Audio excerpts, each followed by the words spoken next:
এই সংসারে আপনার সব থেকে বড় বন্ধু কে? কেউ বলবেন ছোটবেলার বন্ধুরা, কেউ বলবেন মাতা পিতা, কেউ বলবেন ঈশ্বর। এবারে বলুন যে এই সংসারে আপনার সব থেকে বড় শত্রু কে? কেউ বলবে আপনার বিরোধী, সেই ব্যক্তি যে আপনাকে হিংসে করে, বা আপনার নিজের অহংকার, আপনার কুকর্ম। আমি বলবো যে এই সংসারে আপনার সব থেকে বড় বন্ধু হলো আপনার নিজের মন। এই চঞ্চল মনকে যদি আপনি নিয়ন্ত্রণ করতে শিখতে পারেন, তাহলে এর থেকে বড় বন্ধু এই সংসারে আপনি কোথাও পাবেন না।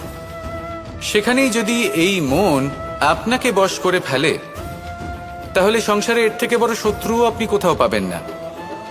সেই জন্য এই সংসারকে নিয়ন্ত্রণ করার চেষ্টা ত্যাগ করুন। প্রথমে এই মনকে নিয়ন্ত্রণ করতে শিখে যান।